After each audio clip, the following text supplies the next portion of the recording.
Yo, yo, yo. Welcome back to the Stay Off My Grass podcast. It's your boy Jeremiah back again to talk Laker basketball.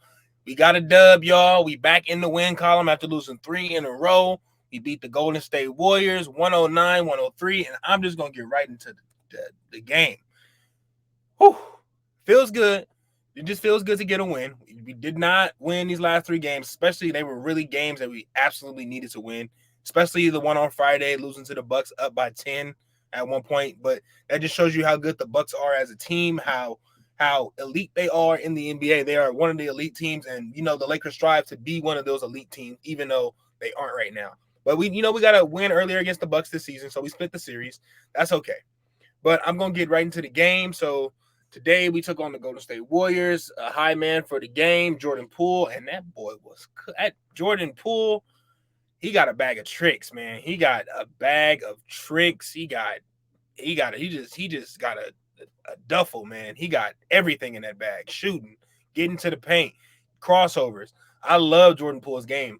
I know he plays for the Warriors, but man, if I had to say, he's actually one of my favorite players to watch in the league because his bag is just so deep, and he loves to play offense. Defense, maybe not, but offense is his cup of tea for sure. No Steph tonight, no LeBron. So so the game had a little bit less of star power, but that didn't stop the game from being exciting, being a close game, something that was okay to watch. But I'm gonna go back into the Lakers side of things. High man for us, Dennis Schroeder tonight, and Dennis looked really, really, really good tonight. Getting to the hole when he was 1-2, knocking down 3-point shots. I think that was the best part of his game tonight. 3 for 4 from 3-point line, and he was getting to the cup with ease. And he made a lot of free throws tonight for us. What was that 9 for 10? About 9 for 11 tonight. But yes, good game, Dennis. I thought you got fouled a lot more times than you went to the bucket, but they didn't call all of them. So, but I'm okay with the ones they did call. Anthony Davis, are you here? Are you present? Maybe not on the offensive end, but on the defensive end tonight, we definitely felt his presence. 13 and 16 with 3 block shots, and Draymond Green and Kevon Looney had AD in a box. But I will say the refs did let him play a lot tonight. They did let him play. The game was very physical on both ends of the floor. They're letting them get away with a lot of contact at the rim and in the area per se. But other than that, I think besides his offense, I think AD was still engaged in the game. I'm glad he didn't mentally check out the game, because that tends to happen when you're a dominant scorer and you're not getting those buckets. You tend to check out on the other end, and that wasn't the case tonight for AD. So I'm just glad that he was able to stay locked in tonight and contribute on the defensive end. And shout out D'Angelo Russell. Good to see you back in that Laker uniform. Glad you got that number 1 jersey still. So it's just, it's a little nostalgic, man. Like when we first had D'Lo, when we first drafted him, man, the Lakers were in like turmoil, man. We were looking for that next guy to help bolster our franchise, take us to the next level, and we just couldn't find that guy for a very long time until LeBron came. But D'Lo just reminds me of when times in LA were much, much, much harsher. Even though we didn't win as many games back then, it was still entertaining to watch the young guys, Julius and Bi, and back then we had Jordan Clarkson on the team. So it's just nostalgic seeing D'Lo back out there tonight in a Laker uniform. I can't wait till we get him back at home and get him in that purple and gold, that yellow, that forum yellow. So I really want to see him back in the yellow. That's where he really made his name at, in the yellow with the ice in his veins. But I'm gonna get on through the rest of the game. Vanderbilt. Oh yeah, I love it. I love it. I love his energy. I love his game. I love just what he brings to the table. I would love to see him get some more minutes alongside AD to see what they can do defensively. Whenever we have problems inside problems guarding people on the interior, because Vanderbilt is very active along with AD on the inside. But I liked his game tonight. He showed me a lot. Being on this side, I don't get to watch a lot of Timberwolves games, only the ones that come on national TV and when they play the Lakers or whoever they play in California. But I will say Vanderbilt, man, good trade. Great addition. I know a lot of people said that before, like he was going to be a good addition to the team. I wasn't too familiar with his game, just the games he played with the Lakers and the games I see on national TV. But he was a starter last year for them, and they went to the playoffs, started the majority of the game. But he really didn't come into fruition until last season. He he was hurt when he was at Kentucky, and he kept bouncing around the league, didn't play too many games, but finally got into his mode and was able to be a big time contributor for the Timberwolves. But I'm gonna keep going down the line. Austin Reeves, we missed you. We missed you so much, man. We missed your presence on the floor so much. Just that calming presence, that defensive, that defensive, that irritant on D.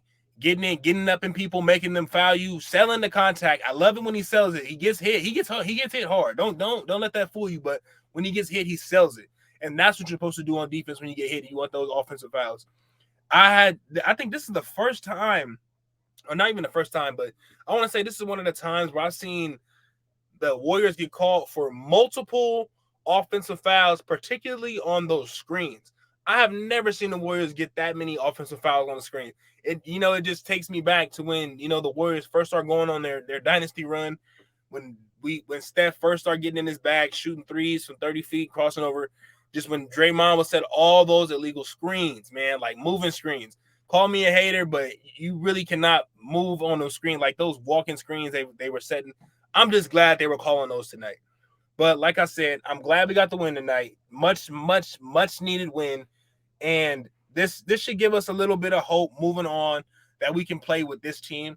But we did get some bad news today about LeBron. They said his foot injury is, a little lingering, even though the scans came back negative. It didn't really show nothing, but it's probably just the pain. I mean, he's an older NBA player, got 20 years of NBA mileage on his track. So, I mean, that just all adds up. And especially when he's used at a high volume like he is. And you gotta put into account that he's averaging 30 points. So imagine how much that's taking a toll on his body just day in and day out. So we might not see LeBron for a couple more games. And I think we can win the games he's not there, because we have games coming up against Portland, important game to win, and another one against the Pelicans, another important game to win. I think that'll be our last game into the All-Star break. Yeah, last game into the All-Star break is against the Pelicans. Let's go into the All-Star break with that 3-game win streak, because the Lakers don't have time to lose games. We already been down the whole season, started off 0-5, so we don't have time to make we don't have time to fool around. We have to win every single game we can, especially against Western Conference opponents. And tonight was just a good win to get us back on track. What, any other superlatives tonight? Oh yeah, Rui Hachimura. It was a point in the game where I was like, okay, because before we would see Darvin just kind of shy away from giving Rui some closing minutes. But now that we're down LeBron and, we traded away a few other players, we are able to get Rui those minutes that he needs. And I feel like he got his minutes tonight, and he did what he was supposed to do tonight. He was a star in his role tonight, got mid-range shots, knocked down a couple of threes, active on the defensive end, and grabbed those boards. So Rui, it's a good sight to see him in the game, because he just brings a calming presence. He can get his own shot. He likes to get to that mid-post area and fire up that 2-point jumper, and that's his shot, and I'm okay with that. He even passed up a 3 to get to his spot to get that mid-range jumper, so I'm definitely okay with that. And I'm just gonna say too, before I close it out, I think the refs was picking on my boy Troy Brown tonight, man. They was picking on him. They was picking on him. So some of those foul calls on him were highly questionable for sure. Like, it's hard to call a foul when a guy has his arms all the way up. Like, how do you still call a foul on that? I don't know. I'm preposterous. I don't even think I said that right. But anyway, I wasn't a fan of the refs tonight, and how they were dealing with Troy Brown. He didn't get the minutes like he was supposed to, but he didn't let that affect him. He still tried to play his best game on defense and interrupt whoever he was guarding. But I think that's it on the superlatives tonight. I don't think anybody else did anything of note. Lonnie Walker got some minutes, but he really didn't do too much in those minutes. Malik Beasley, I'm gonna give you a pass. This is your first game, but we're gonna need you to pick it up if we want to go anywhere. 0 for 6 from 3 tonight, 2 for 9. He got a tough bucket at the end of the half that helped us. He got a tough bucket at the end of the half that helped us keep in range. But I will say this: we're gonna need him. So I mean, he had a bad game tonight. Understandable, new team, trying to figure it out, trying to fill it in. That's okay, but we just can't have him have multiple bad games in a row. That won't help us out. So we'll see where that goes. And I want to say too, Gabriel Vanderbilt lineup that Ham had out there tonight, I definitely like that one. rebounding was doing great. The energy and activity level when those two were in the game was through the roof and outstanding. So hopefully we get to see more of that in the future. But I think that's it. I think that's it for tonight's game. We got to win, the desperately needed win. So we got that, secured that with LeBron out, and that's just a good game to win, especially against Western Conference opponents.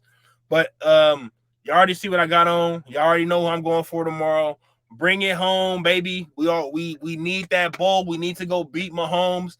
You know, I really like Andy Reid, but man, I'm sorry, man. We gotta beat you tomorrow, Andy. We love you, still love you. We still love you because you held it down for us in Philly for a long time. It turned around the whole team, turned around the culture. But it's Sirianni time, and we got it. We need that bowl win tomorrow, baby. Fly, Eagles fly. We win that Super Bowl. I'm gonna be insufferable on social media and in real life. So if you're a Chiefs fan, steer clear of me if we win that Super Bowl. But until next time, y'all, peace.